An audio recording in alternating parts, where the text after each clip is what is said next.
Hey, good morning. This is Trading Bitcoin. You have Tone and I this morning. Tone, new t-shirt. How's it going this morning?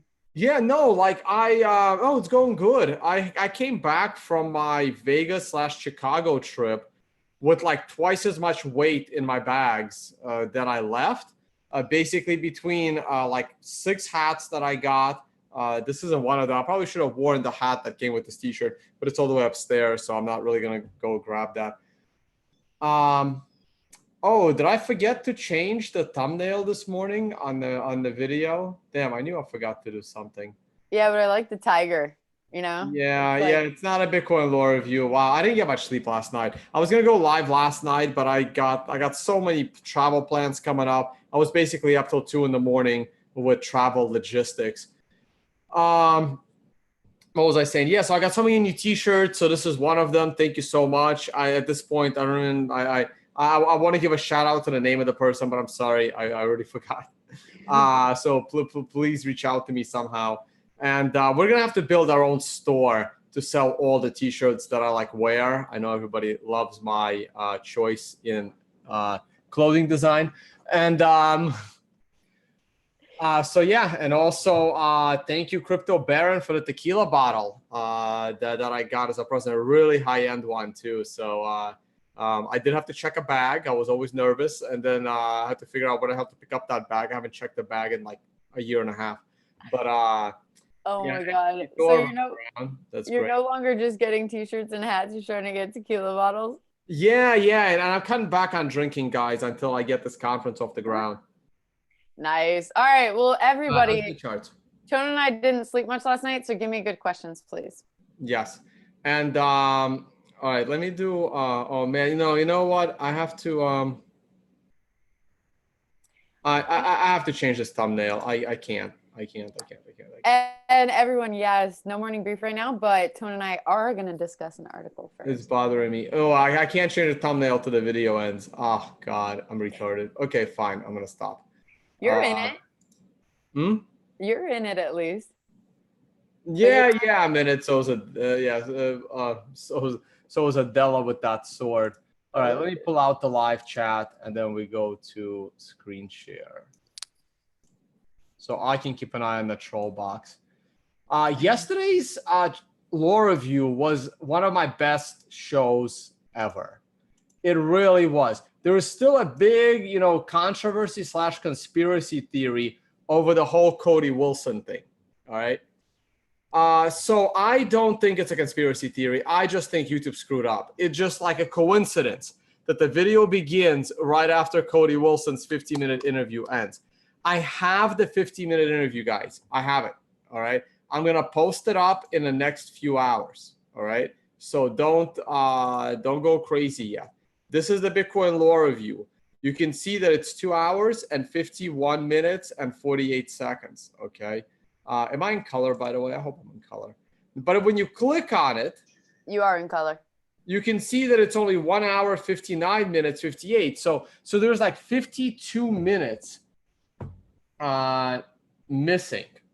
There's like 52 minutes missing from this video. And it's the first 52 minutes that have Cody Wilson on it. Okay. I have that video. I just finished processing that video. Well, like here it is. Okay. Like, oh wait, that's like the ending. Hold on. Like here's that video. There's Cody Wilson. Okay. So I am the video has just done processing and I will post it to YouTube as a standalone video with the interview with Cody Wilson. Following my Oh, Leah, you said something? Nope, I had to let out the crazy dog. I'm right here. Okay.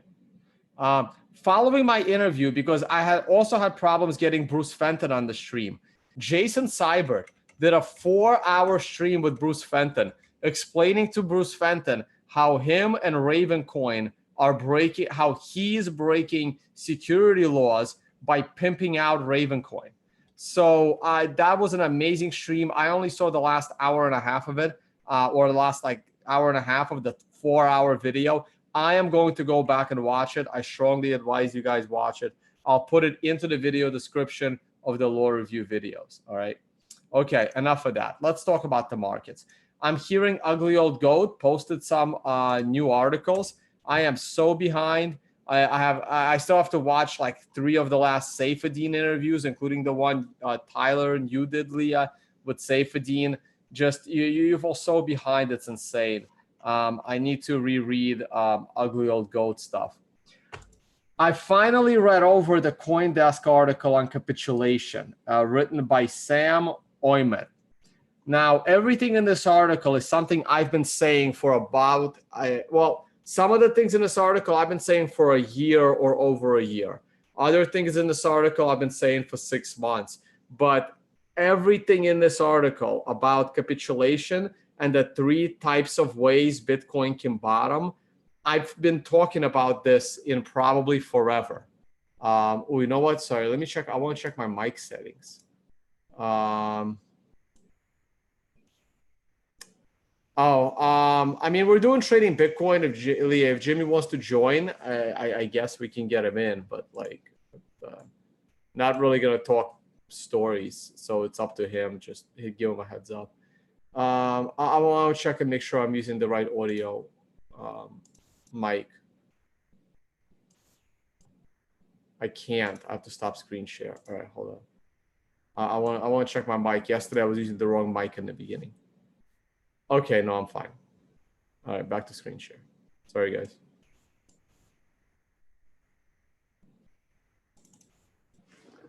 All right, so it talks about the 3 types of ways Bitcoin can bottom. And I talked about all of them, right? Like there's some interesting phrasing here. It's exactly the same phrasing that I have used. And so the article talks about 3 different ways of a bottom. So the first version is that we kind of get stuck for another 2 months in the vicinity of 6,500 until we reach this trend line, probably in October, November. This is a very unlikely scenario. It is possible. I can't really zoom in. Maybe I can just do it this way. I'll just go back. It is possible to simply, meander here into the end of the year at 6,500 and then go up. The reason why it's unlikely is because it's not low, because the price is still relatively high at $6,500. Staying in this area until only October, November does not give enough time for people to hate Bitcoin. I don't think you guys still comprehend that it is very unlikely for Bitcoin to go to new all-time highs until the majority of people actually hate it. That's what happened in 2014. The majority of people hated Bitcoin in this area. All the trolls that hate me right now for being bearish, they need to hate Bitcoin instead of hating me. When they switch their anger from me onto Bitcoin itself, then Bitcoin can bottom and set the stage for new all-time highs. And I find it very unlikely that people will hate Bitcoin if it's still in this price vicinity. That it's still in this price vicinity after another month or 2. I don't know anything for sure, guys. There's no such thing as sure. This is what people don't understand about trading or gambling, right? Like this is what I'm doing these analogies now. If you are playing blackjack and you are holding an 11, right? And you're holding an 11, you're holding a really good. No, you can't. Anyway, you're holding an 11 against the dealer 6. You are crazy if you do not double down. Does that guarantee you are going to win the hand? The answer is of course not. But the odds are in your favor. You see, the odds are in my favor that Bitcoin will not bottom if it just stays at 6,500 Jimmy's here. Let's get Jimmy in here, and then I'll finish this up, and then we'll talk. Hey, Jimmy, let me finish my rant on capitulation, and then we'll talk a little bit about Chicago and stuff. Hey, Jimmy. Just say something so we know your audio works. Still Nope, muted. it doesn't.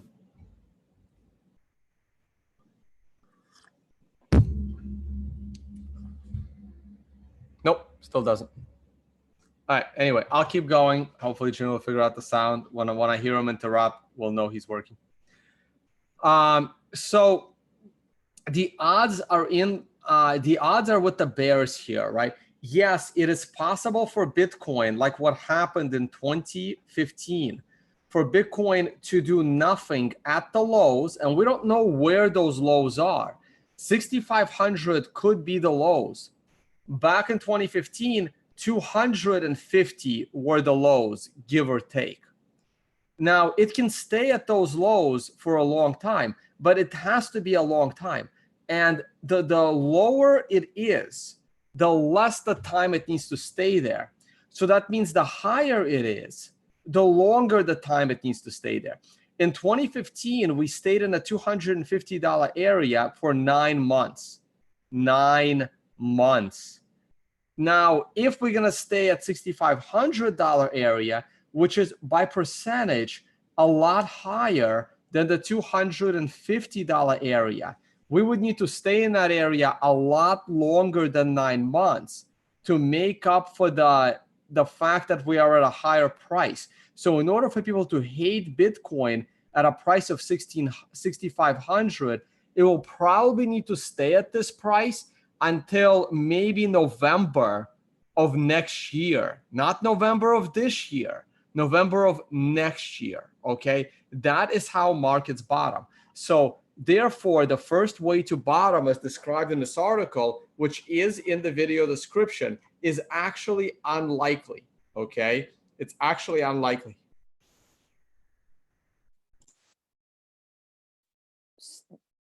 I have a question for you, Tone. Just a personal. Jimmy still can't hear you, by the way. Yes, Leah. So this is a personal question. So in the live chat and also on Twitter, and especially with Tyler and I too, and Jimmy, just keep talking, I'll let you know. We still can't hear you. Always get the question of why historicity? Why does it matter that we keep comparing it, right? And obviously this piece is on capitulation. I think still can't hear you, Jimmy. Yeah, Jimmy, we'll tell you when we can hear you, because we see you trying to say something. Say like a yeehaw or something fun. So it's trying to assert that the historicity of Bitcoin's price action. So just like very quickly, Sure. Sum up the importance of this piece. Sure. So I have on several occasions compared the current bear market of Bitcoin to other notable bear markets in my lifetime. I've compared it to the crash in silver from 2011. I've compared it to the crash in gold in 2011. I've tried comparing it to the overall NASDAQ crash of the 2000s. I've tried comparing it to the oil crash of 2009. I tried comparing it to the financial markets of 2008 from the general market perspective and from the XLF, the financials ETF. I've tried comparing the current structure of Bitcoin's bear market to other notable bear markets I have personally lived through. And while that comparison is reasonable, it just didn't line up as perfectly as Bitcoin itself having its last bear market of 2014. So that's one reason. So one reason is the chart pattern and the movement of prices between the current bear market and the 2014 market in Bitcoin itself. It's probably a coincidence. I have never seen it before. I have never seen the same asset have an identical structure to an older bubble within the same asset. That is absolutely new for me. Never seen it before. It may have something to do with the fact that Bitcoin is such a new revolutionary asset, and its cycle lifespan is incredibly fast, faster than any asset in history. Look, the real estate bubble has happened before. It happened back in like the 20s, and it happened back in the 1800s. It just has a very long lifespan. The gold bubble happened twice. It happened in the 70s, and then it happened again 30 years later. Silver, same thing, but they are kind of correlated. They're both precious metals. There's been other oil booms, back in the 70s and stuff. I don't remember the exact dates, right? So assets repeat bubbles within their own asset class. Bitcoin has done it just faster. And it is just too similar. That's one reason. There is another reason. Another reason is because I'm lazy. Another reason is because these videos are already an hour long and people are complaining. And one of the things that makes these videos only an hour long and not 2 hours long is because I'm able to just move the same chart from 2018 over to 2014 and compare a bear market to a bear market without actually having to do much with my mouse. Yes, I still use a mouse. I'm old school. Okay. So those are the two main reasons why I constantly compare Bitcoin from 2018 to 2014. It has nothing to do with the fundamentals of a market. It has only to do with the technical picture of price movements. I'm really hoping this clears it up, Leah. I like it. One last question. Sure. And Jimmy's trying to come back here. Hold on, let me try this. Let me allow him to talk first. All right, let's do it. Jimmy? All right, but I do want to get off of the CoinDesk article. I'm not really here to promote CoinDesk, so I would love to do these questions over my own charts. But yes, one more question. Done, Jimmy. Still can't hear you, but we'll let you know. Last one is just simply, yes, everybody, this is for charts and technical analysis. It's very interesting. Last one is that obviously they are, well, not obviously, they're saying also ETFs twice. They're saying the importance as part of the three scenarios. And they compared it to the importance of gold's ETF. So and especially with safety, Bitcoin is often compared to gold and the similarities. Did you agree with that? They're saying that kind of the best-ish. So yeah, the one that you're on is because ETFs get introduced. The next one is no ETFs would put us at 3 to 5K. And that'll be my last question. Still can't hear you, Jimmy.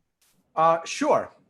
So, okay. So you guys have to realize that the main driver of the price of Bitcoin due to an ETF approval is not actually the ETF approval. The main driver of the price is going to be speculation of people assuming that the ETF approval is positive for Bitcoin and the price of Bitcoin. It's like speculative markets, speculative tradable markets are driven based on emotion and, people's FOMO.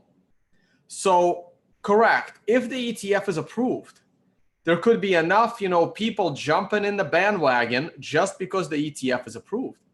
And that could make the technical picture start to look bullish, getting other people positive about the rise in prices. Hello? Okay. The ETF itself, we'll let them know. The ETF itself should not really do much to the price of Bitcoin. I know there's a gold comparison, right? But here's the thing. I find it like iffy to assume Bitcoin is going to do what gold did because when gold got its ETF. That is one data point comparison. I don't really care. For me, that's not enough data.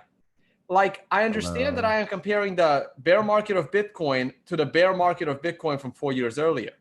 But I have at least but I have at least, Leah, I think you mean can't. Hey guys, can you hear me? Yes, finally. All right. My God, I don't know Finally. what's wrong with my stuff. All right. All right, let me finish this up, and then we'll get you in. I know I'm comparing the bear market of Bitcoin to the prior bear market of Bitcoin, but I have another, I would say, 10 or a dozen bear markets in my lifetime of markets, which is like 20 years, right? I've been trading for 15, but when I was learning how to trade, I was learning off of the prior 5 years of data where I've learned about bear markets. So I have 20 years of of data, and in that 20 years, I have 10 bear markets I can compare Bitcoin to. Okay, as far as price goes. When you anticipate what Bitcoin will do upon an ETF, you're comparing it to one data point, gold, maybe silver, but mostly gold, but they're almost the same asset. And like, I wouldn't put too much stock in that. That's one data point, maybe 1.5, right? That's not enough data, just not enough data, right? So, but yes, but we've already seen the ETF get rejected time and time again. So once again, scenario 1 is not very likely that Bitcoin will bottom from this area. Let's talk about scenario 2. Scenario 2 is that we break this white trend line. And just like we broke this white trend line, back in late 2014, I believe that is a very likely scenario. If we break this trend line, the $5,000 area is your first level of support. Now, the author, just like myself, have said hundreds of times now, the author points out that while 5,000 would be great support, it's unfortunately way too close to this trend line.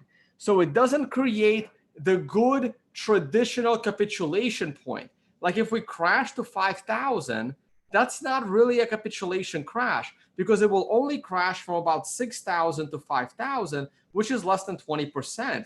Capitulations are usually on the order of 33% to 45%, which means that the $3,000 area is the perfect comparison to what happened, back in 2015. And he points that out as well. He's saying that the 3,000 would be a better capitulation point than 5,000, because 5,000 is just too close. On the other hand, he also points out, like I have, that 3,000 has already been support. I really have a feeling this person watches my videos. I really do, because I've been talking about this shit all year. All right. 3,000 has already been support. So because 3,000 has already been support, it is unlikely that it will be the final support of the bear market. It's possible, but unlikely.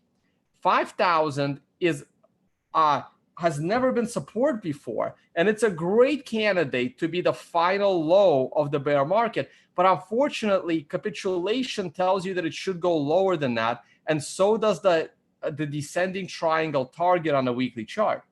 So that leaves both of these targets of 5,000 and 3,000 like potential support, but not ultimate support. And that brings us to the final possibility, which I would say is slightly more likely than this possibility.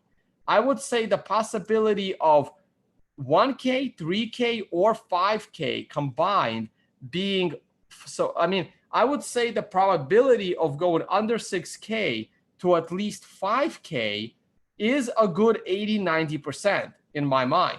Okay, this is my 11 against a 6 blackjack table.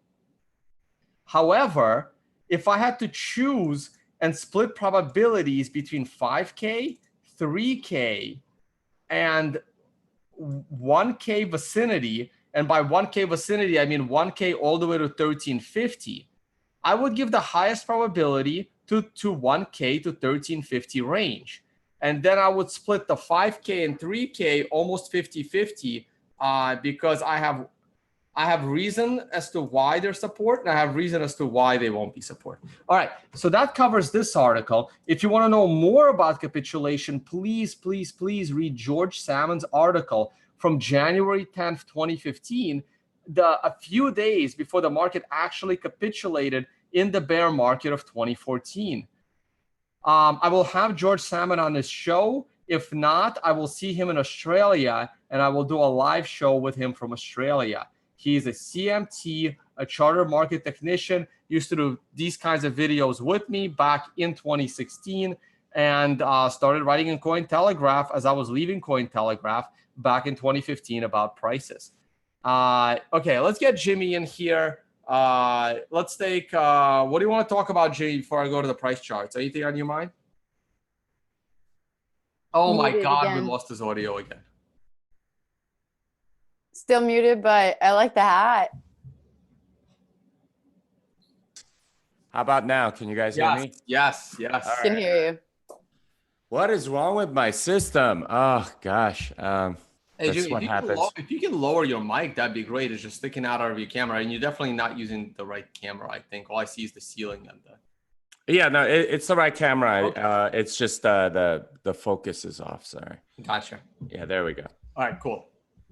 All right, so everything's better. Yes. What's on your mind, Jimmy? Well, I wanted to come in and say hi because it's the only time I'm going to be able to make it this week. So I wanted to make sure, I got some time in with you guys and with everybody else. But yeah, I'm still trying to prep for the Roger Ver debate that's going to happen in a week and a half, where I'm going to see you guys. And Yeah, I gotta send you. I'm gonna send you that video today. Here's how that debate needs to be tackled.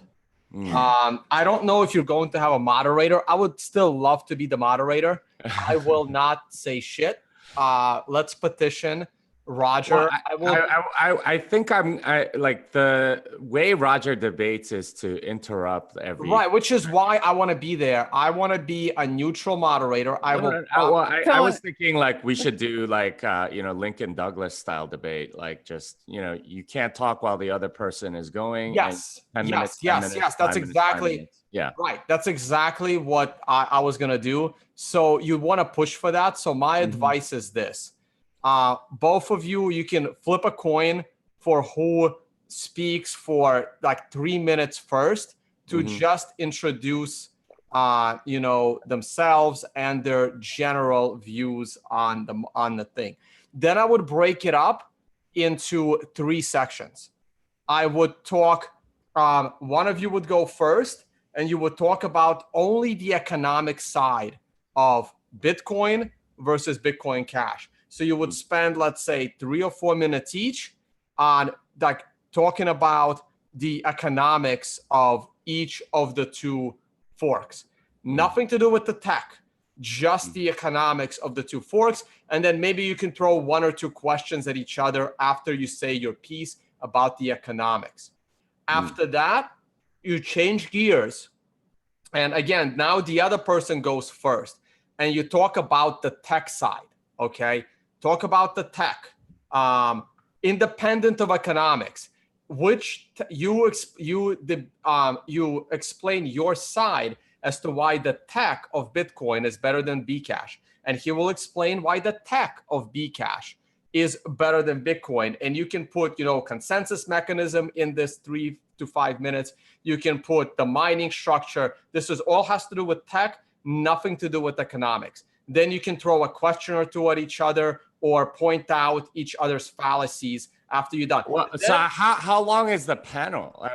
You got to find out, and then you got to adjust those times accordingly, which is... I thought it was 45 minutes. Right, right. Well, like I said, you adjust the time accordingly, which is why you want a moderator to make sure, to say your piece. Or you guys have 1 microphone, so you have to pass it in order for the other person to speak. That's another way to resolve this problem. I think you guys should have. Yeah, have a moderator. I don't want him to just he makes it kind of right, Jimmy. Anyway, if you're not gonna have a moderator that will keep you on point and don't let the other person interrupt, then request 1 microphone, and it has to be passed. Okay. Now that's the second topic. Then you can still do a third topic. Okay. The third, so you have the economic side, you have the tech side, and then you can do another one if you need to, and then you pick 1 more standalone. maybe that one is going to be, like I don't know if it's part of economics, but it's more like, the community. And now there's confusion with 2 Bitcoin, and he may defend that it's or you can talk about, I got it. Here's the third topic. The third topic can be Satoshi's vision. And I don't want to talk about that. Well, anyway, there's a lot of stuff that he and I can talk about, and that's something that I'm going to have to negotiate with him anyway.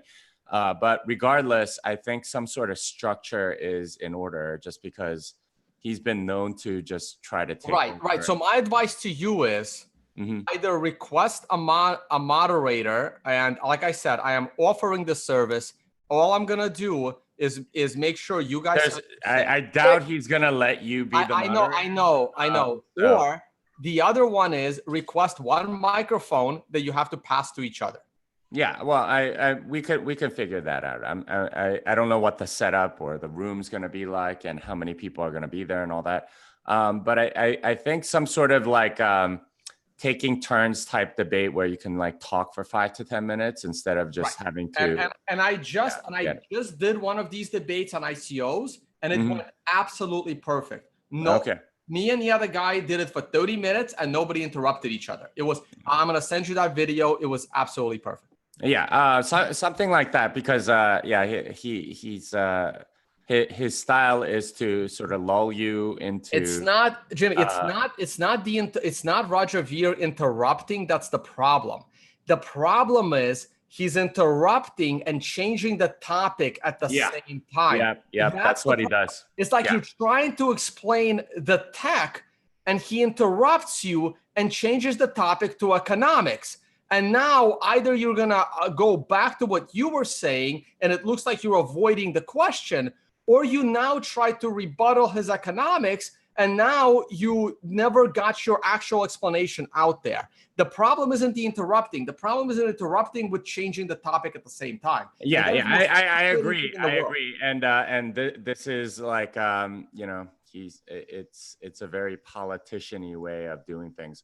But anyway, regardless, I am going to practice and do all that stuff. That's something that I really need to work on. I guess that's one thing I wanted to talk about. The other stuff is more related to some of the developments going on in Lightning. It looks really exciting. I don't know if you guys saw that Zap Wallet released a new desktop client. We saw Jack Mallers at our carnivory dinner in Chicago. And Lalu just released 0.5 beta for LND. So this is, multiple implementations, all same standard. It's moving. I think we were talking about doing a carnivory dinner during this cruise, Tone. What's going on with that? I'm not sure what's going on with that. So we were attempting to do a carnivory dinner, but it was just becoming complicated, and the organizers, I'm sure, are going nuts with organizing this cruise to begin with. So if we can't get our standard way of doing a carnivory dinner, which is renting out a private room or the entire restaurant for a reasonable price, what I'm thinking we will do is we will walk in there, we'll reserve the biggest table they have for all of us. Maybe it'll be like an 8-people table. And it will be me, you, Leah, maybe Giacomo, if he wants to join us. And then whatever seats are left at that table, maybe 2 or 3 seats, we'll just auction them off. And that money will go to something good. So that's another way of doing a very small carnivory dinner. If you wanted, a one-on-one with all of us from this show at one dinner table, that would be one way to do it. That's one option. Or we'll still try to organize our carnivory dinner. I'm looking. We need to standardize this. We're going to be looking to build a website, and there will be like maybe up to 10 designated people that are, part of the. Might even have to form a carnivory club company, and we will. I have the website. Which website do you have, Jimmy? Bitcoin Carnivory Club. You have it. All right. Because we were trying to figure out, because I just bought Bitcoin Carnivory. I bought carnivoryclub.com because Bitcoin Carnivory and Bitcoin Carnivory Club were taken. Yeah. No, I have and BitcoinCarnivory.club as well. I think that was like $1. It was Oh, really okay. So you have Bitcoin Carnivory Club. I have both. I have Bitcoin Oh, so you're Carnivory. the one. We were trying to like, okay, who owns these damn websites? All right. So you have Bitcoin Carnivory and Bitcoin Carnivory Club. I think so. I have to check on. I have BitcoinCarnivory.club. I have BitcoinCarnivoryClub.com. Right. I don't know about anything else. I'll Right. have to check. So I have just Carnivory Club. So Okay. somebody else has BitcoinCarnivory.com. I'll have to check. It might be me. Right. Yeah. So if you have those two and I have Carnivory Club, they can all be mirror sites to the same one. Okay. Well, So- anyway, sorry, Leah, you go. No problem. Yeah, so they actually announced the moderators. You do have a mod. It would be great if we petitioned for Tone. I'm moderating McAfee, Charlie Lee, Roger Veer, and a bunch. So you guys are gonna have to give me tips as well. Like a full day of everybody on the second day. I don't know if I want to watch any of that, honestly. Oh yeah. Oh god, I just Well, realized. I mean, who's on the? I mean, I guess Charlie. it's not a panel. About Litecoin, right? I really think I'm like emceeing. I really them think to come she's just on stage emceeing. pretty much, and then a couple questions. So I'll need your guys' tips as well. Yeah, so Leah's Especially gonna force me to McAfee. Oh, Leah's gonna force me to like sit there and watch all that now because she's emceeing. yeah. I'm gonna go work on my book, but yeah, I don't know about you guys. That's why I'm going to this thing. I really want to have. All right, Jimmy, we have 1,300 viewers. Let's do some announcements, and I should probably get back to the price before I get like tarred and feathered. Because everyone wants to hear how the debate's gonna go. Jimmy, I'm really excited. Yeah, I mean, I think I don't. The only announcement I have is the Prague seminar, and I'm still working on the book. Yeah, I'm just really busy. I feel like all right. So every time I come back. Hey Jimmy, I always get confused. You are not at Honey Badger, but you are in Prague. Yeah, I'm at Hacker Congress or Poren. Right. I could never remember the actual name. Right. Yeah. So you're all of not, us again. You're not at Honey Badger in Riga, but you are at Hackers Congress Prague. Yes. Because Saifedean, I think, is the opposite. He's no. I miss him again. I think he came to Austin. He went to Chicago. I'm like a week behind everywhere he goes. It's I know. Same here, but at least I got to see him in DC. Mm-hmm. All right. And workshops. Where is your next workshop? Is going to be in Prague? Yeah, and we're gonna do a carnivory dinner in Prague. We don't have signups up, guys.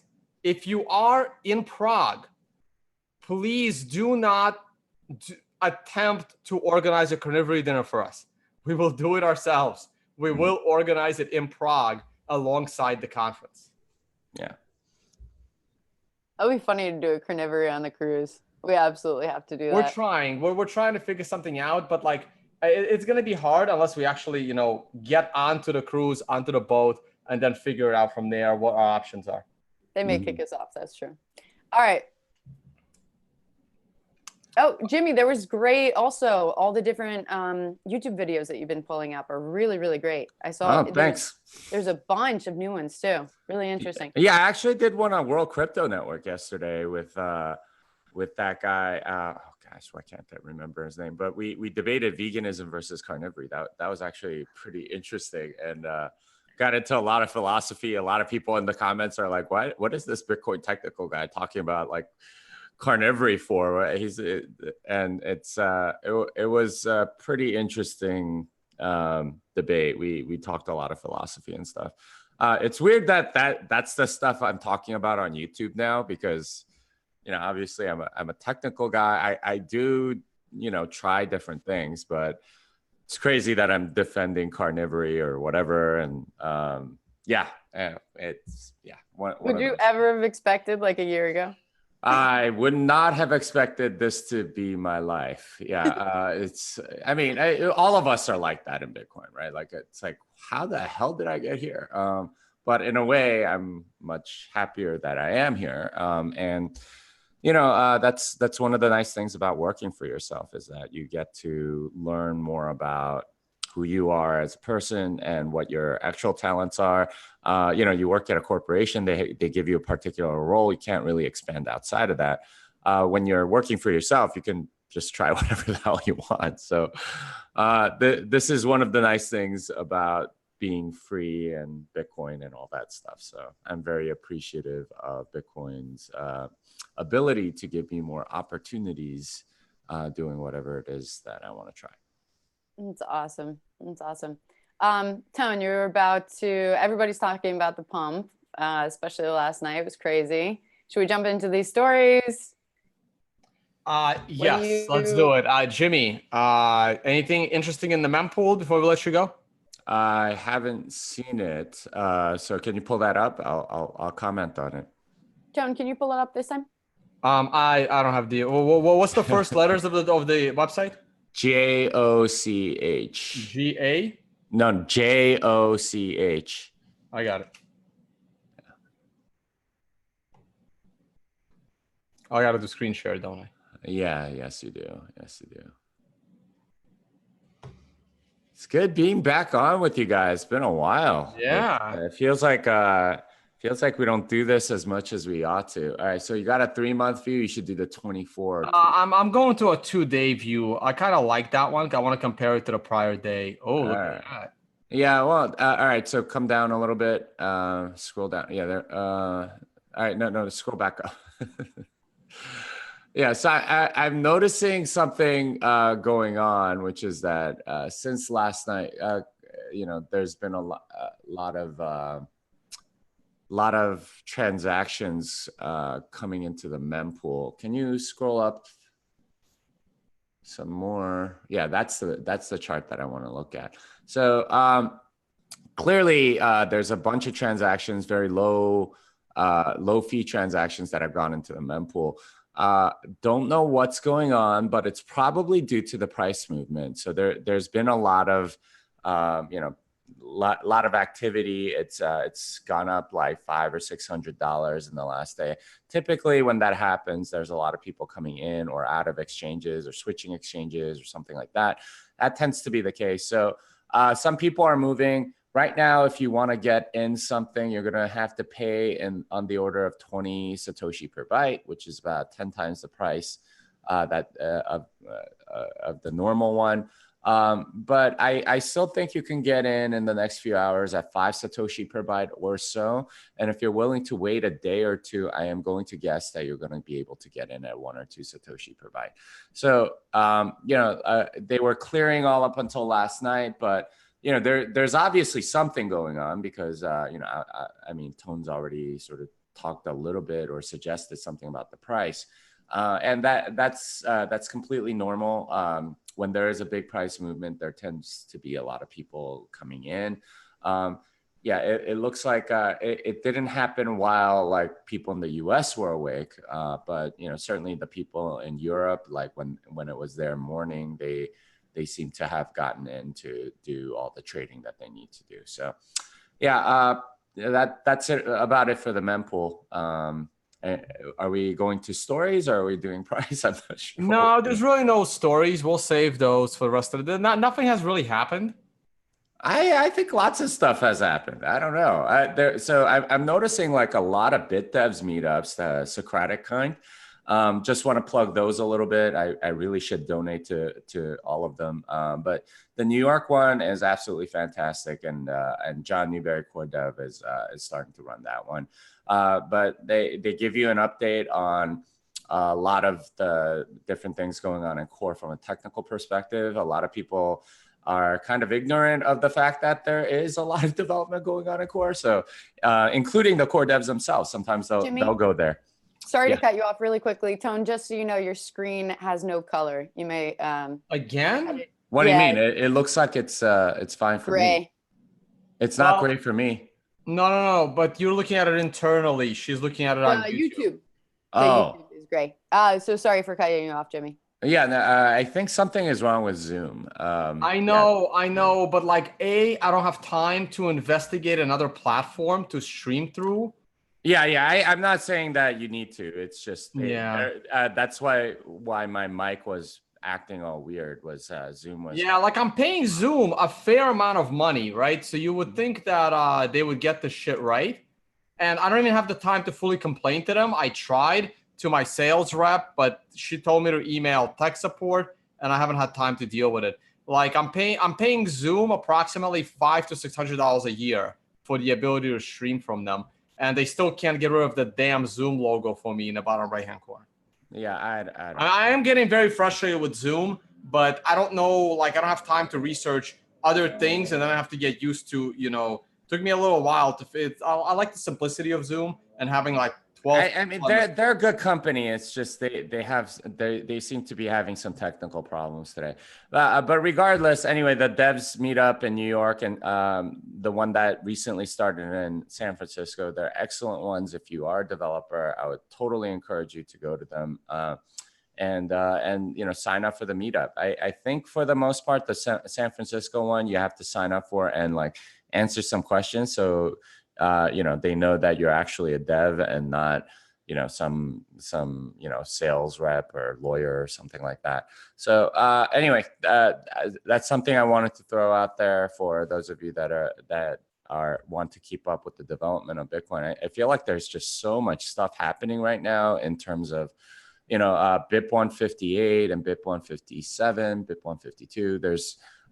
There is a lot of activity. The mainstream Bitcoin media doesn't seem to care that much about compact block filtering and stuff. But for developers, that stuff is very important, and that will enable more privacy with SPV mode and stuff like that. So. Pay attention. Don't think that there's nothing happening. There certainly are. All right. Thanks for that. Thanks for that update, Jimmy. And we're on that note, we're gonna say goodbye to Jimmy and get into the price action. All Thanks, right. Jimmy. Bye. This song is done. Bye, man. And everybody can find that on Jimmy's mailer. It's very good. All right, guys. We have 1,500 viewers, so we are doing very well right now. Let's get into that price action. Let me just mention again, if you are looking for more information on myself, please check out tonebase.com. The workshops, we're going to update it this week. We're going to open registration in Chiang Mai, Singapore, and sometime this week, I'm going to figure out my Australia schedule. I will be going all throughout Australia. I just don't know which cities in what order I'm going to be going to first. Please check out Madrid. This will be right after the cruise ship, and Amsterdam's slowly filling up, so that's going to be a really good one, September 30th. And hey, as always, if you guys like my work and you enjoy all this free content and education, please support through the affiliate code program. It will not cost you anything extra. Lots of these are discount codes where I don't even take any kind of a kickback, but other ones, I do get a little bit of a kickback, but it doesn't cost you anything extra. And the same is set for the Amazon affiliate program. I finally got approved fully for the Amazon affiliate program. So anytime you want to do any of your shopping on Amazon, please click on any of these links first, and then just do your shopping. And that's another way to support this channel. All right. So, education, just learn trading, please. I'm trying to help you guys. Lots of good links here that you can use and learn it on your own. Here's the monthly chart of Bitcoin. I know you guys have waited for like 45 minutes for me to get to this. I'm sorry. I have all your questions though, guys. Yeah, Leah has all of your questions. Let's go through it. We'll get to your questions. Here's the monthly chart of Bitcoin. It is very close to the current price of Bitcoin. I don't even know what the current price of Bitcoin is. I'm assuming it's about 7,000. And here's the monthly chart. The monthly chart has not yet price flipped, and it's never really, right. So because it's never price flipped, there was never really a short on a monthly scale. Back in the 2014 bear market, we had a short on a monthly scale. On a monthly scale based on the sequential system, it told you to short Bitcoin. This is a quarterly chart. It's not even a monthly chart. The quarterly chart told you to short Bitcoin in the first quarter of 2015. That short didn't last very long, and it told you to get out of that short in the last quarter of 2015. So there you go. Let's turn that into a monthly chart, which is how I normally look at it. and the monthly chart is just price flipping. So the monthly chart has not yet told you to go short. The monthly chart is on a price flip. Back in 2014, like I can constantly compare it to, we had a price flip way early. Oh, we had a price flip back then as well. So we had two price flips back in 2014, and the second one took you all the way almost to a 9. It was 1 month off a 9. So, hey, are we in for 8 more months of downside if we compare it to the 2014 bear market? We will all find out. For now, you are under this trend line, and let's see if we can break it this month or next month. Probably not this month, potentially next month, but I highly doubt it. The odds are still with the bears. Here is Tyler's hyperwave, drawn slightly differently by me than Tyler has drawn it. And we still have room to the upside. We have room up to 7,500. So let's see if we can make it to 7,500 and still get rejected within the hyperwave. The stop and reverse points and Bollinger Bands continue to tell you that this is just a dead cat bounce. It is no different than the bounce of the short squeeze back in April, and the dead cat bounce back in July was significantly stronger. So we are dealing with a weaker bounce than what we had on our last bounce. Until I see the price of the current bounce go above the prior highs and above the stop and reverse points, I am not going to consider anything other than, oh, I should refresh chart. I thought it was moving. Let me see.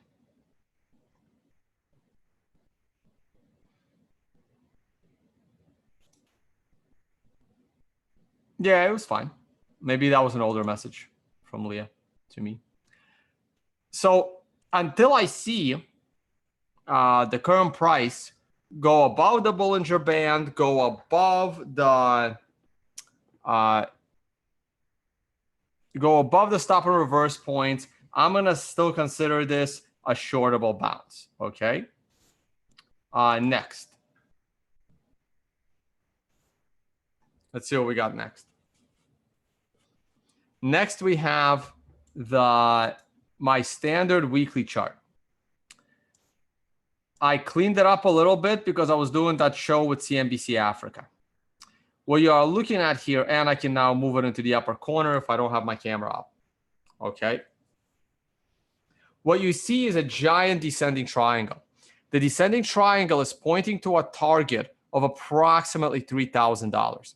That is very reasonable. But the only reason I don't believe $3,000 is a good support point is because it was a beautiful support point the week of September 11th, 2017. 5,000 has never been a support point before. I think 5,000 is a beautiful support point. The reason why I don't think it's a support point that's going to hold long term is because it's just too close to the breakdown level of $6,400 or so. It just needs to be a little bit lower. So if only 3,000 was never back tested before, but $1,300 was back tested before, 3,000 would have been my ultimate bottom target. This also means that 1,300 remains a potential target to me. And the weekly chart, as you can see, is only on a price flip. Will we get a green 2 above a green 1 next week? Maybe. And that would be ideal. Right now, we're at 7,100 area. And if we can make it all the way to 7,500 and get rejected by the combination of the 30-week moving average and the downward trend line, the top of the descending triangle, that would be an absolute perfect resistance point, just as perfect as the prior combination of triangle resistance trend line plus the depth cross. Okay.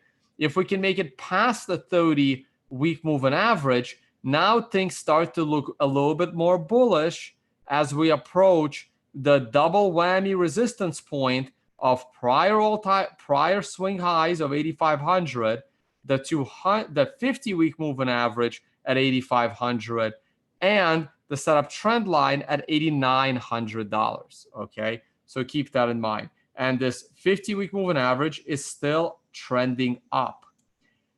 Did the 50-week moving average trend up the entire time in the bear market of 2014? The answer is no. The trend line finally reversed from bull to bear on the 50-week moving average in October. Okay, and that is probably what's going to happen again. Sometime in October, that 50-week moving average is going to roll over unless the price can make it all the way back to 12,000 and above. Is my best guess. All right, that is the weekly chart. Let's go to the daily chart. The daily chart looks better. Let's go through the oscillators first, then we'll get to the price. The RSI is approaching the oversold territory. Therefore, we have room to run up all the way to 7,500. That's a positive. The CMF, the changing money flow, has just turned positive. This means that finally there is some bullish momentum, some bullish action going into Bitcoin. As you can see in the entire bear trend, each time we've gone into the bullish territory, we've spent less and less area above it. This area, even though it peaked higher, is probably smaller than this area. And then this area is even bigger earlier.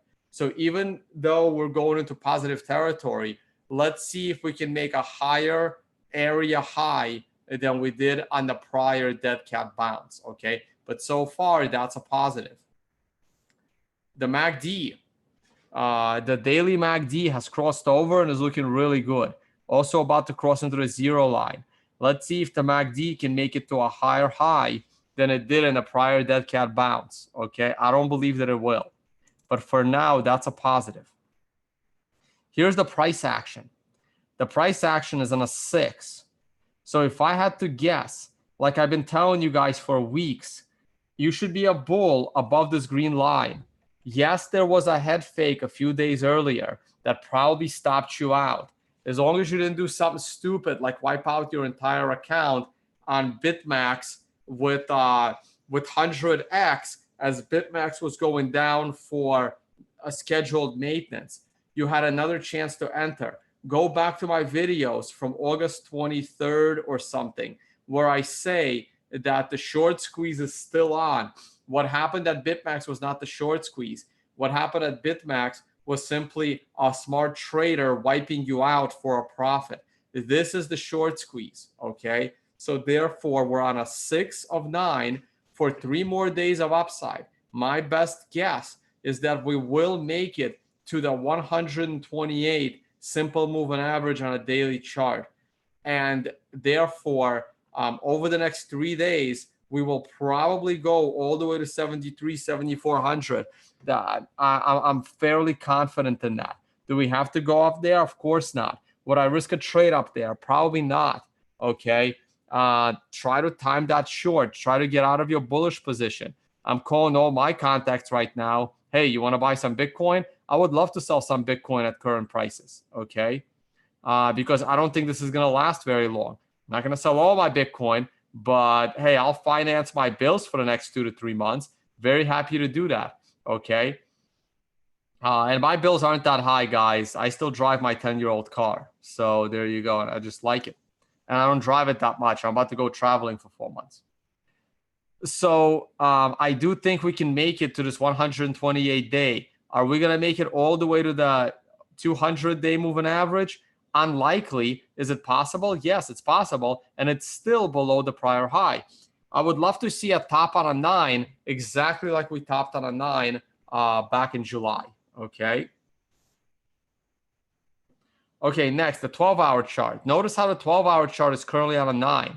It's funny that I'm saying that. I had no idea prior to opening this up. Now, your RSI is almost overbought, close enough. Your MACD is looking pretty good, still bullish, and your CMF is still bullish, okay? But be careful right here.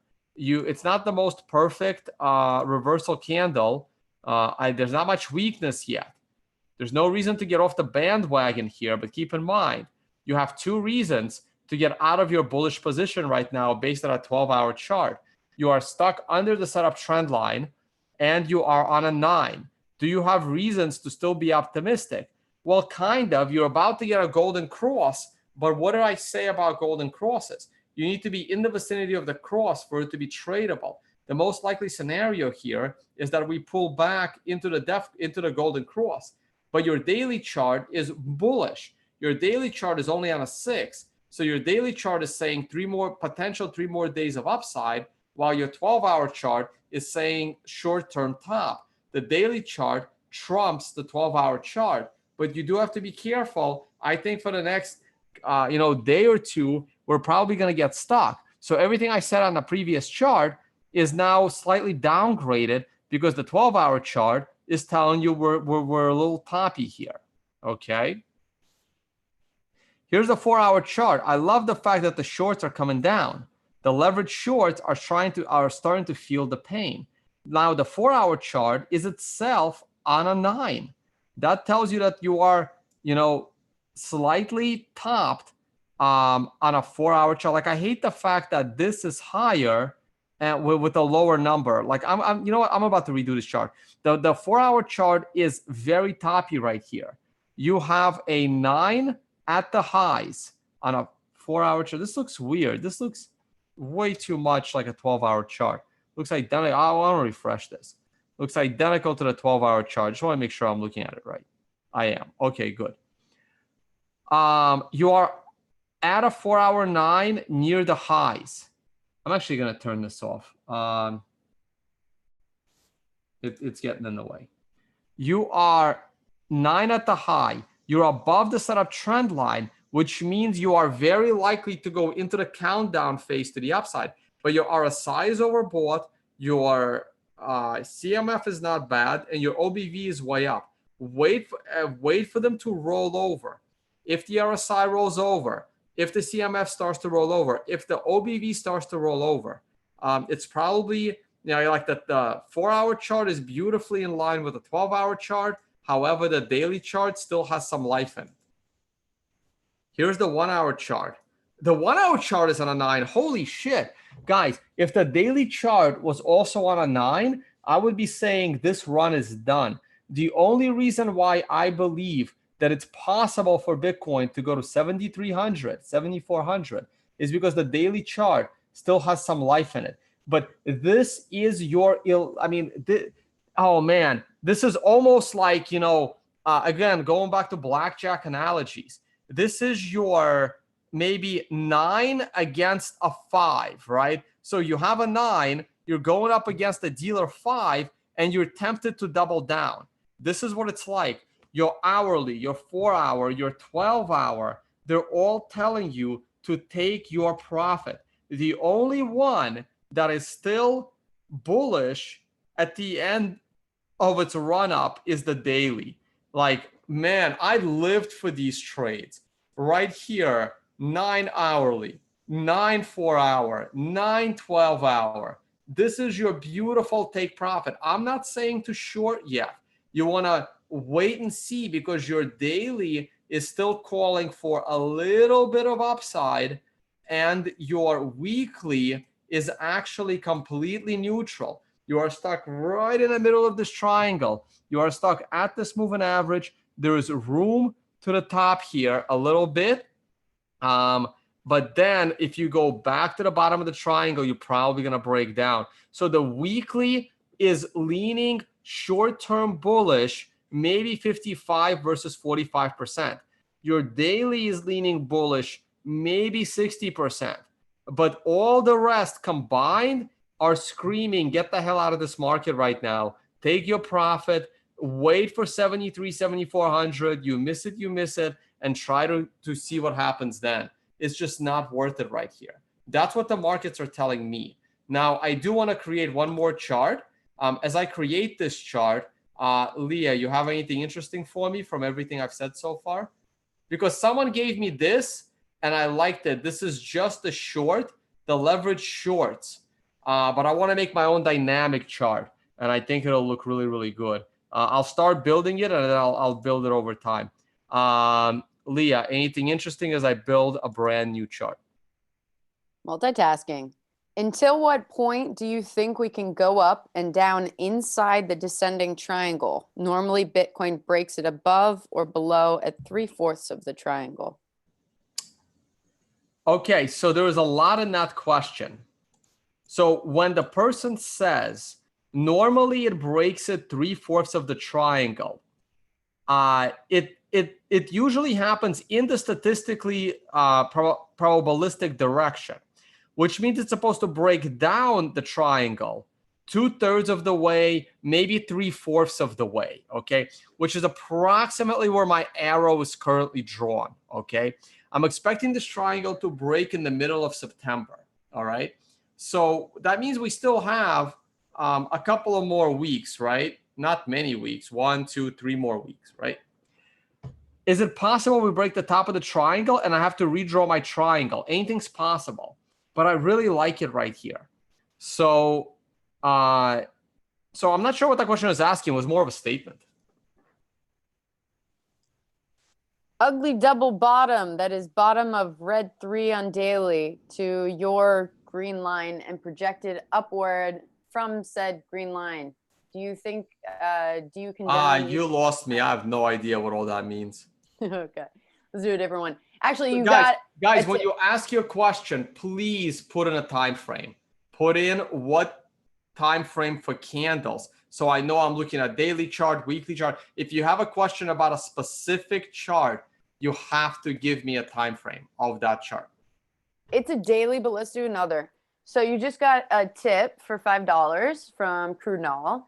And can you compare the 4 daily chart of 2014 to the 1 day chart of 2018? That would be difficult. I can try. I was really hoping there were less like charty questions so I can build my chart and still answer them at the same time. So here's the daily chart. So the first thing we have to do is we have to unclutter the chart. So that means I'm going to remove the indicator stuff other than things with arrows. I'm going to magnify this. I want to leave the moving averages, but I wanna drop all annotations as well. So just to make it cleaner, let's magnify this.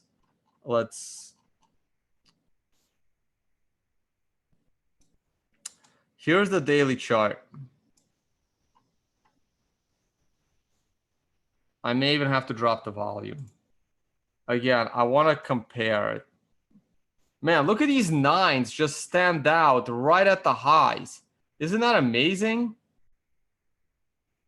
Can point to them all day.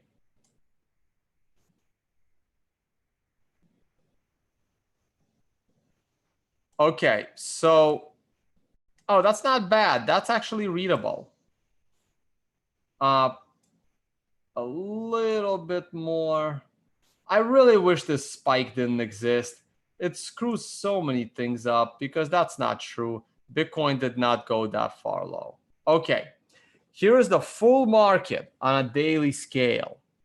As you can see, the clear depth cross between the 200-day and the 128-day takes place back in May of the last bear market. This time around, it takes place, well, guess what? Back in May. See, this is the reason why I continue to compare the two, because they look unreasonably similar, okay? Now, when did the short-term moving average of 50-day cross the 128? That was back in February. Back then, it was the first week of March. So it was 1 week difference, okay? Now, here is the thing.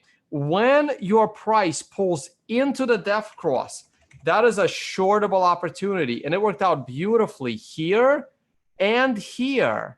And since then, we have not had another depth cross. As you can see, the 50, the 128, and the 200-day are all trending down and all below each other. you can make the argument that the short-term 50-day is not trending down and is flat, and I'm okay with that, okay?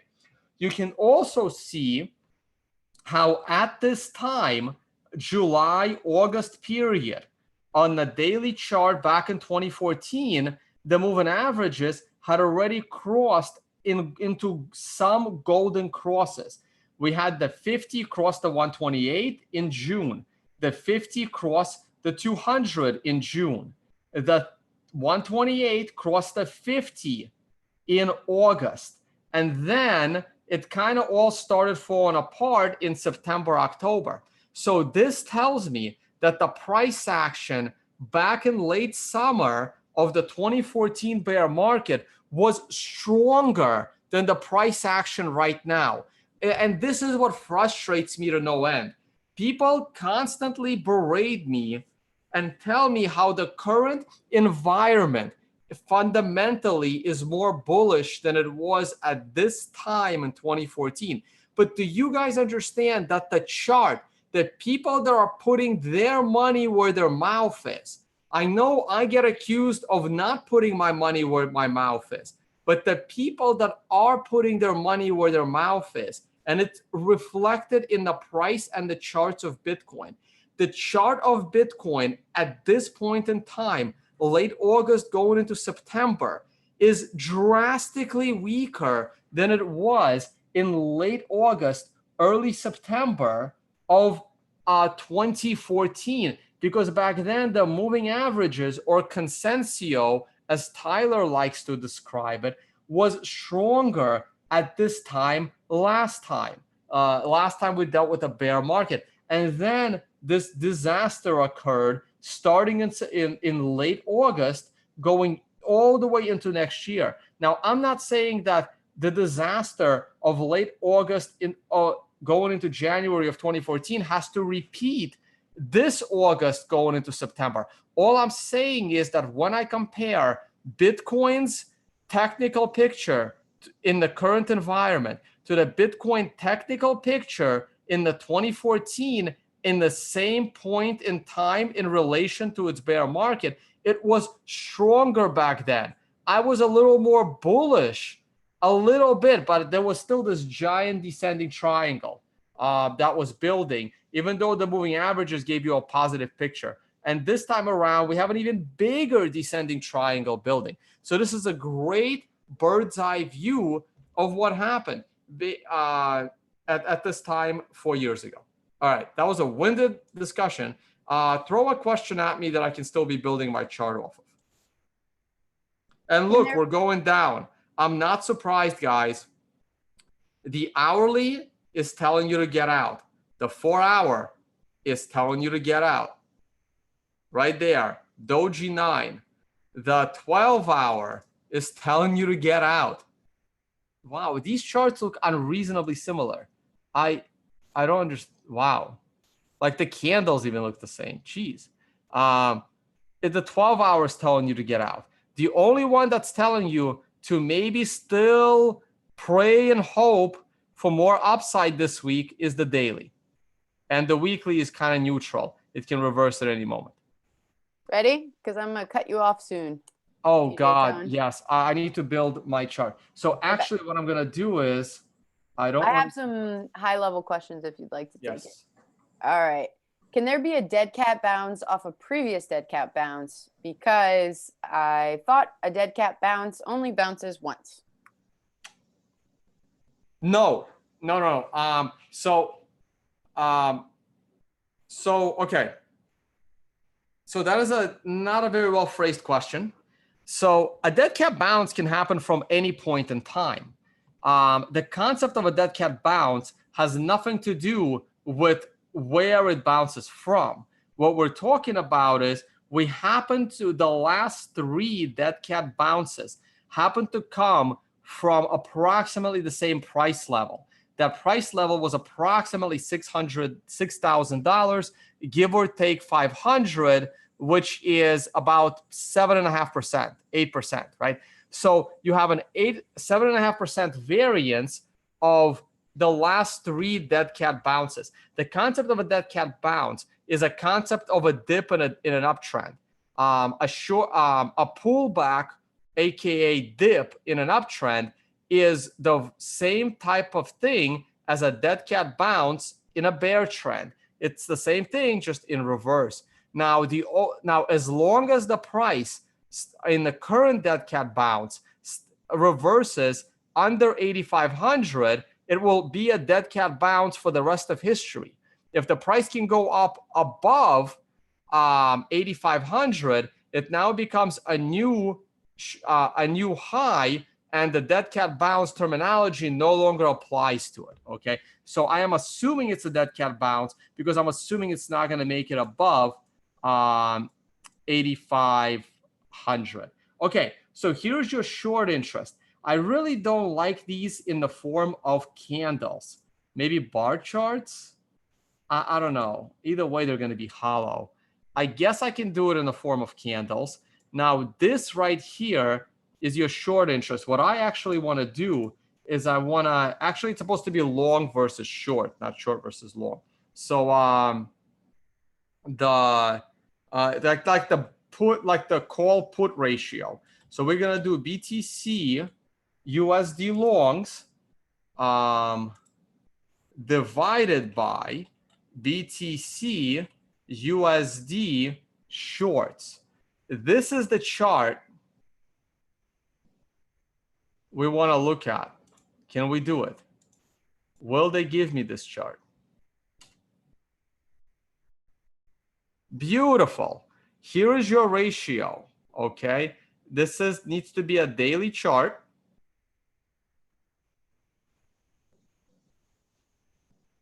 Is that all the data I have? I guess that's all the data I have. So this is call versus put ratio, or shorts versus longs. I don't like the gaps. So what I'm going to do is I am going to I'm going to standardize this chart. I'm going to make it linear. Let's make it thicker.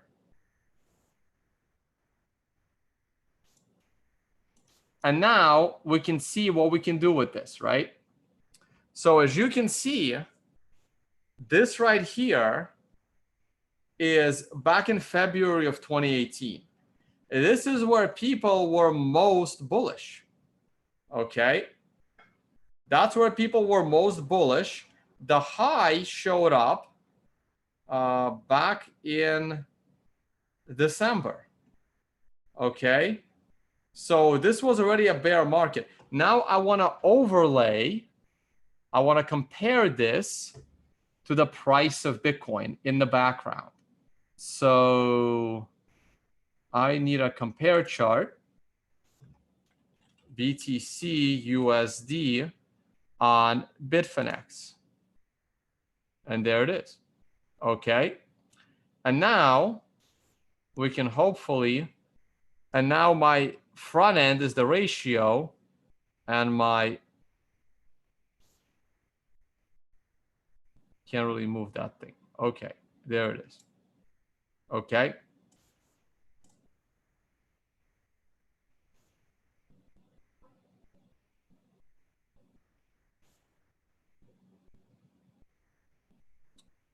So let me normalize it.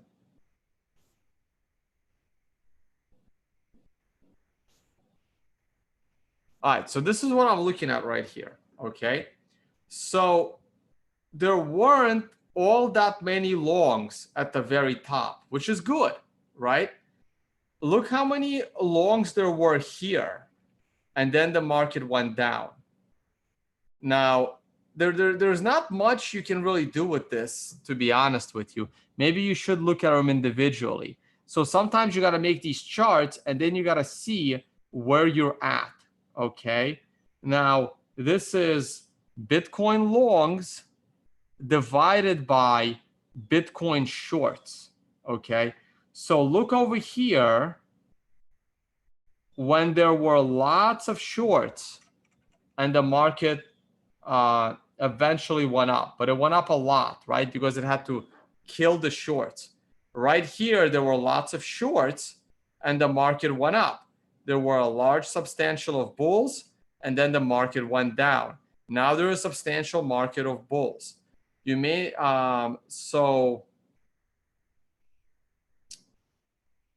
yeah, I'm not sure what exactly I'm going to do with this chart, but all I know is this ratio should never be negative. There should never be more bears than bulls, ever, okay? Like when there are more leveraged shorts than leveraged longs, crazy things happen, right? So what I want to do is I want to draw my 0 line here. So I'm going to take this line and I'm going to draw it. Oops. And now I'm going to set it to 1.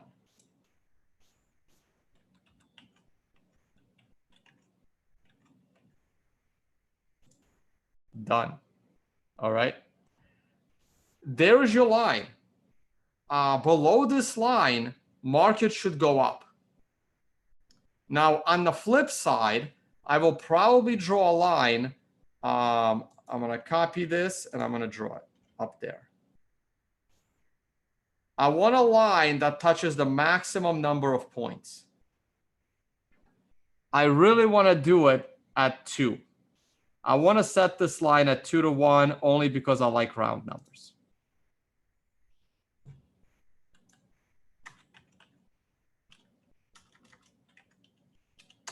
Okay. When there are twice as many leverage longs as leverage shorts, that is the time to be cautious. Now, I understand that right here, there were twice as many longs as shorts, but then the market flattened out and longs got scared and the ratio dropped almost to 1. And then it went back up again right here. And I know it went further, but still then it dropped. So I would be very cautious about over leveraged longs and over leveraged shorts. You also have to adjust to the market. You can also see that in recent times, since the bear market began, right? You can draw a line here at 1.75. Oops.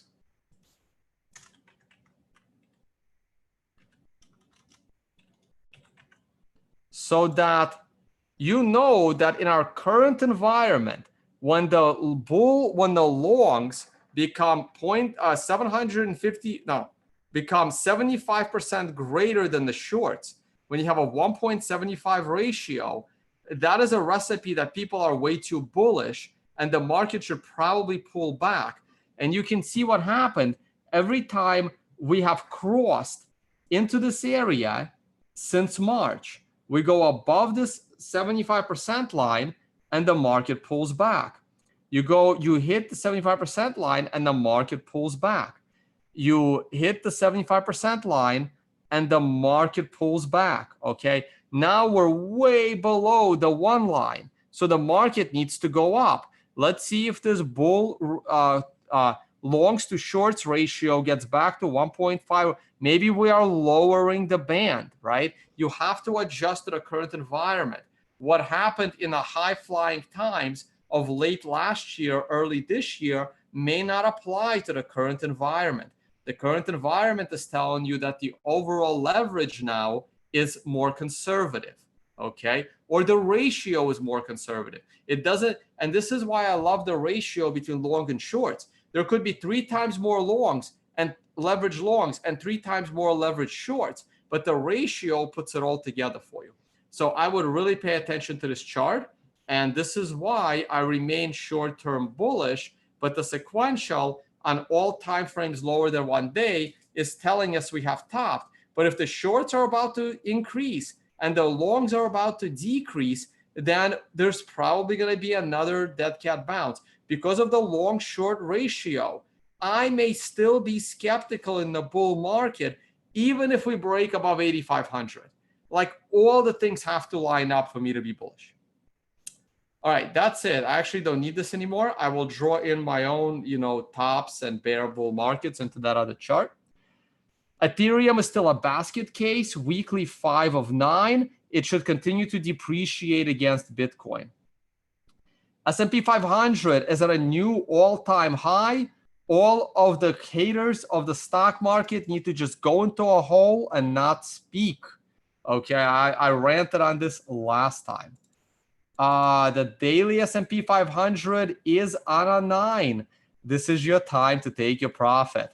9 at the channel top. The weekly is on an 8. I would not push it here. I think the market is about to top for a correction that should not go lower than 2750. But it can, but it shouldn't. Still bullish long term. Gold is bouncing, not surprised.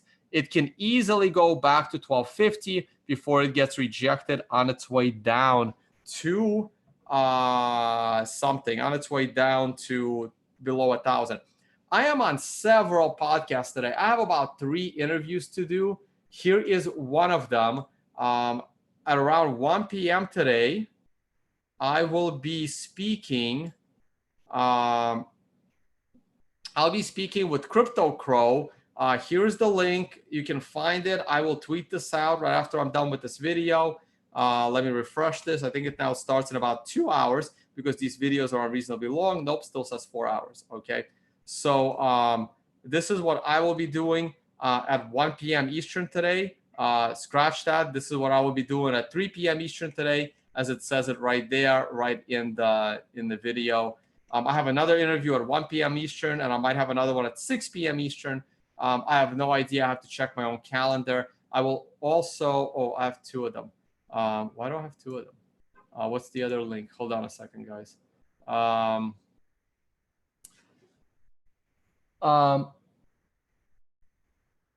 Yeah, at 1 p.m. I have an interview with Wealth Research Group. Let me open up that link. This is what I'm doing at 1 p.m. today. It may not be live. If it's not live, it will be recorded and then posted in the near future. But this is what I'm doing at 1 p.m. today. This is what I'm doing at 3 p.m. today. And I believe I am doing another interview at 6 p.m. today, which I have no idea if it's going to be streamed live or not. Crypto Beatles is interviewing me at 6 p.m. today. And at some point, I actually have to do work and plan my travel schedule and plan the Unconfiscatable conference. Oh, that's where that article came from. Oh, God. Off on a tangent here. How many live viewers do we still have? Are people still with me here? 1,500. Excellent. Please, guys, once again, if you like my work and you want to support my work, please check out the affiliate section. It will not cost you anything extra. It's the best way to support all of this free content I'm putting out. And if you're going to do your Amazon shopping, please click on these links and then do all your shopping. I will add a much more serious book list about helping you how to learn how to trade. This will be a whole section about Tone's books recommendations that Tone probably didn't read, but wants you to read them if you want to be a good trader. Let's see. The cruise tweeted this out earlier today. Let's go to my Twitter. Here's my Twitter. Here's the cruise. Nope, here's the cruise. It's going to be one hell of a altcoin versus Bitcoin debate. It's going to be pretty damn cool. Leah, you're on the cruise as well. Our whole morning cruise there, minus Rodolfo.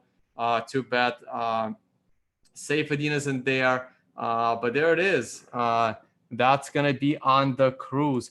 After the cruise, I will be doing my workshop in Madrid and then off to speak in Ukraine at Smiles Expo. This conference is here, the 19th of September. After that, we have the Honey Badger Conference with some amazing speakers in Riga. After that, we have the Blockchain Day in the Netherlands.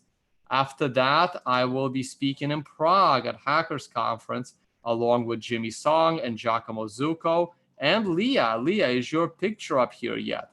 Everyone is scamming you, are not putting your pictures at conferences you're speaking at. Then I'll be speaking at the Hackers Con, another hack, it's called Hack It, back in Kiev, Ukraine, speaking at a hackers convention. and doing a tour of Chernobyl. That should be very interesting. After that, I will be speaking in Singapore. Jesus, this is my life. And then a month in Australia, and then speaking in Chile. Oh God. All right, that's it for me. Questions. The Cody Wilson video. I finally got my hands on it. YouTube does not seem to want to post it. I will put it as a standalone and see if I get my YouTube account banned. If I do, well, sucks to be you guys, because there won't be any more trading videos. And if I have all this free time, maybe I'll start trading again. So I know everybody wants to see the Cody Wilson interview, but if YouTube bans me permanently the way it did, what's his name? Alex Jones, I will have to find an alternative, and no, it's not going to be Steemit. So we will see what I do there. So I just processed the video. It's going to be a standalone video that I'll publish in a few minutes. The video of me and Steve Wozniak is out. And I have to edit the video of me and Nouriel Rubini. All right, enough ranting, enough screen share. Leah, back to you on the big screen. No. Only because you look so pretty in the morning. Oh, that's so nice. That's why I need my coffee. Okay, well, I can ask you a couple of questions. You better not have me on this. You take me off of the full screen right now. I can see it. Off. Or I'm not going to be hosting for you. Yeah, stop laughing at me. Off. Okay, good. I'll ask you a couple questions until I have to go, and you know I have to go. Second of all, guys, I got all your tips. The ones that are technical that Tony needs charts for, I have sent him the tips, and hopefully he'll cover them in another show. Okay, here's the one that are not. Where, on Telegram? Anyways, because I do have to go. Ready? Okay. So, okay. Which ones are not so technical? You covered it, but just like a quick summation. Is now a bad time to sell Ethereum for Bitcoin? Probably not. The Ethereum chart versus Bitcoin remains weak for an expectation of 3 more weeks before you get that 9 on a weekly chart. So I would say for the next 3 to 4 weeks, Ethereum still looks weaker than Bitcoin, but it could have a swift bounce because it just got overbeat. It's becoming way oversold versus Bitcoin. So Ethereum can have its dead cat bounce against Bitcoin, but for the near future, Ethereum is still weaker than Bitcoin. Could this move up be simply a bull trap? Well, no, because it's not a bull trap unless we go above 8,500, right? So here's the terminology when it comes to trading. As long as we are under 8,500, it's a dead cat bounce. The moment we go above 8,500, then it's a potential bull trap. And the terminology of a bull trap remains from 8,500 till about 18,000. I understand that's a big range, but terminology is terminology, okay? Like when we bounced off of 6,000 back in early February, it was a dead cat bounce all the way to 18,000. That was a long range for a dead cat bounce. Beyond that, it's a bull trap from 18,000 to 20,000. Very short range. When we bounced the second time off of 6,000, we had a dead cat bounce from 6,000 to 12,000. That $6,000 range is a dead cat bounce range. Then from 12,000, about 12,000, it's exactly where it topped. And then from 12,000 all the way to 18,000, all the way to 20,000, that's the bull trap. That's the bull trap range. Then it moved over again. When we bounced off of 5,700 and went to 10,000, we had room up to 12,000 to be a dead cat bounce. Beyond that is a bull trap. Beyond 18,000 is now like clear path to 100K. Now the ranges have differ again, right? Anywhere up to 8,500 is the, and I know I'm not showing the chart, but anywhere up to 8,500 that can bounce. Anywhere from 8,500 up to 18,000 is the bull trap. I know you can drive a truck through that, but like the price ranges don't change, right? Hopefully your dead cat bounces get smaller and smaller and smaller as you go into the peak of a descending triangle. You get your capitulation, and now we're talking about, you know, pullbacks and dips instead of dead cat bounces because we're in a bull market. The bull market can begin at $2,000, and then I'll be the, you know, the darling of the crypto space, you know, calling for infinite all-time highs like I was in the beginning of 2017, even though the price was, you know, $700 or $500. I love it. Yeah. It would be nice if you're the Cinderella darling. Also, live chat, I do find it very funny, just so you know. But I absolutely do appreciate the compliments more than the trolling. I will be honest with that, but it is funny in general. Okay, so it's definitely a European. I'm going to read it straight. Market manipulation can happen at the top of a triangle. No? Sorry if I'm making fun of you guys. Well, it's not market manipulation, guys. You got to stop. If someone has more money than you and they wiped out your position, that's not market manipulation, guys. That's not market manipulation. I know even the government and the SEC occasionally calls it market manipulation. That's not market manipulation. It's a guy with more money than you. Market manipulation is when an exchange purposely does not let you execute trades, or an exchange is front running your trades, or an exchange is printing fake prices, or an exchange is showing you fake volume in order to manipulate you into a bad decision because they're showing you incorrect data on purpose. That is market manipulation. A guy with a lot of money screwing with your trade is not market manipulation. And if the price of Bitcoin breaks out at the top of a triangle, it is not market manipulation.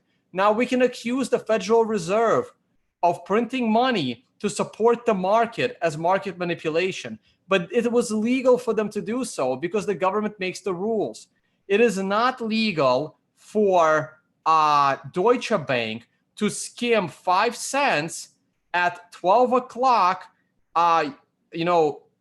GMT time, when they tell the world what the price of gold is, and they are skimming 5 cents because they're announcing an incorrect price by 5 cents. That is market manipulation, but even that market manipulation does not have any effect on the price of gold. It is market manipulation for a short-term profit by Deutsche Bank, and they got popped for a giant fine and a penalty because they were doing it for a 5-year span.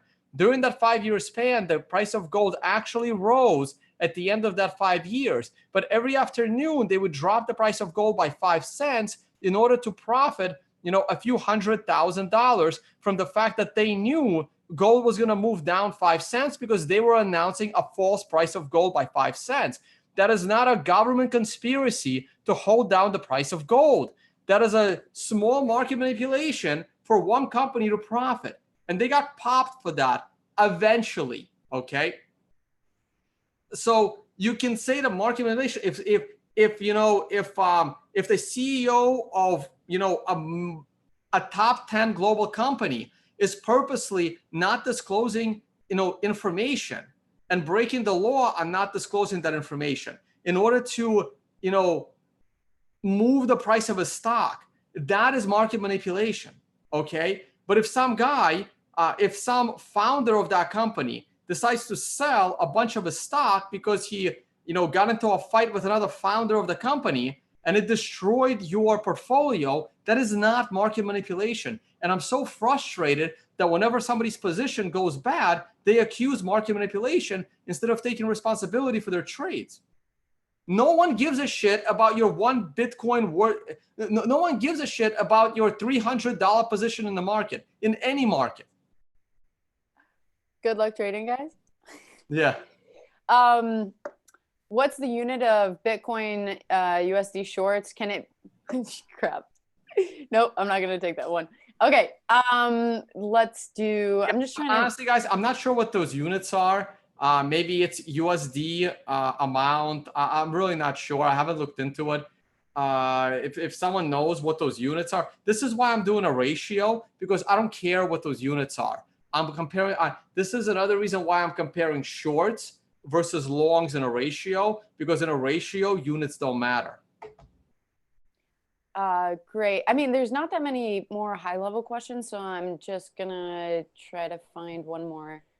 Yeah, I'm let's gonna keep ask this video. Let's keep this video under 2 hours, because I don't want another Cody Wilson incident. I don't know if that's a 2-hour thing. So I think we have about 10 more minutes max. Yeah, yeah. I have a life too, by the way. So yes, I would appreciate that. Thank you, sir. Okay, It's not 2. I have a life, like, because that statement assumes that I actually do, which I don't, clearly. yeah. Okay, I'm gonna rephrase some of these questions. I'm gonna take 2 more, which is just about your sequential. One is just regarding low time frames versus longer time frames. What do you think is the most accurate and best way to utilize your specific system? So I have always been a swing trader. As a swing trader, all trading decisions are based on daily candles. All decisions are based on daily candles. Now, when you decide to buy an asset off of daily candles, if your trade is in line with the weekly chart, you have a lot more confidence in that trade, and you can put more money on that trade, and you can also give that trade a little more rope in terms of your stop loss. If that trade is not in line with the higher level time frame of weekly, monthly, you may want to put less money on that trade, and also you may want to give it a tighter stop loss. When it's time to actually enter that trade, that's when you can look at the lower level time frames to enter that trade. Now, in a stock that's only open 20% of the day, it may not make as much of a difference of when during those opening hours are you entering that trade. But I would still zoom into 10-minute candles to try and time my trade. But the decision, like, I have decided I am entering that trade tomorrow. So tomorrow I will be looking at 10-minute candles to enter that trade the best. Now, because Bitcoin is a 24-hour market, so therefore the 10-minute candle equivalent on a stock chart is probably about an hour equivalent on a Bitcoin chart.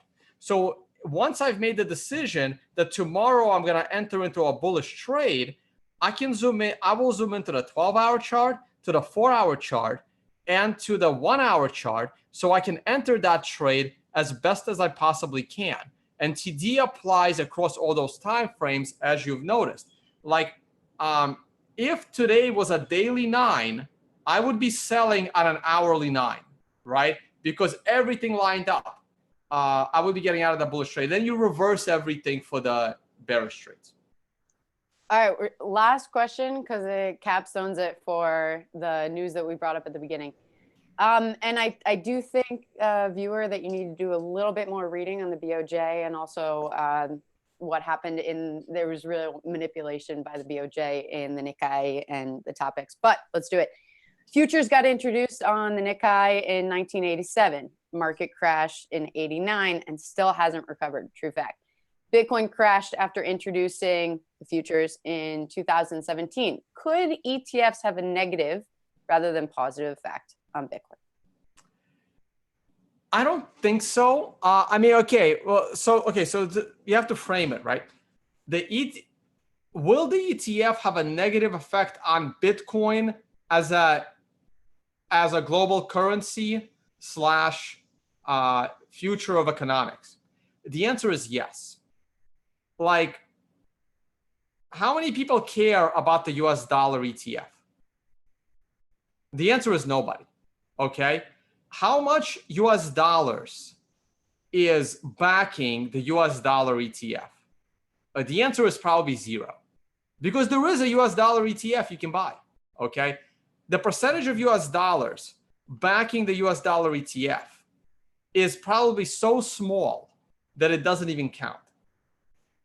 And that allows the US dollar to not be at all affected by Wall Street as a speculative product. You don't want the opposite of that, right? So you really don't want half of the world's Bitcoin sitting in the Winklevoss, / backed or whatever trust, right? Because if half the world Bitcoin is backing the ETF, it becomes a very scary situation for Bitcoin to be this world reserve currency. So will a Bitcoin ETF have a potential negative long-term effect on Bitcoin, the peer-to-peer, digital cash that's unconfiscatable, that's censorship-resistant value transfer, all of the properties that we love of Bitcoin? Will the ETF have an effect on that? The answer is very, very possible. So the long-term effects of the ETF are actually negative for Bitcoin.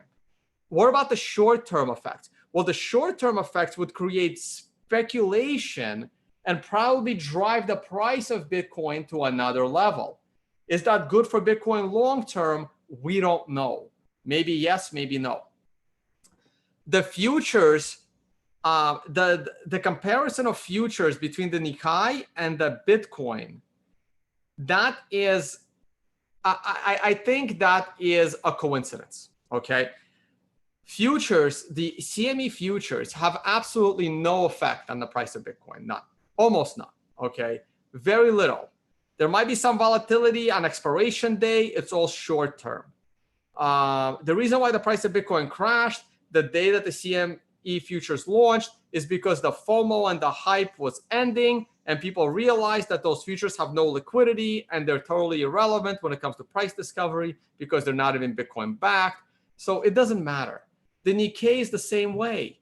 The futures on the Nikkei are almost irrelevant because that's not what's price discovery of the Nikkei. The price discovery of the Nikkei are the underlying Japanese companies. And the Nikkei is just a side bet. It's just a side bet.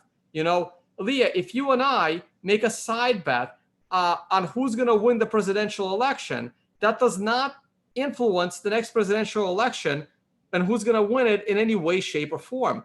That's what cash-settled futures are. They are just side bets that have nothing to do with the actual game. Do you know I placed a side bet on your Doug Polk? You placed a side bet? I hope you bet on me. Yes, I did. It was awesome. That's a good one on side bets. All right, Tone, what do you think? I think we should call it. I think it's good. Hey, can you write down a question for next time? Yes, I really want to do a deep dive of why the price of Bitcoin will crash if Amazon announced tomorrow that Bitcoin is now accepted on Amazon for any product. Someone said that there's divergence today as well. There's what? Daily divergence on Amazon. What did they say? Yeah. I didn't look at Amazon today. I kind of dropped that chart, but we'll take a look at it next time. All right, everybody. Thank you so much for watching. Tone, that was a fun, interesting, mixed up long one, but enjoyable as always. Have a great day. Bye, everyone. Good luck trading.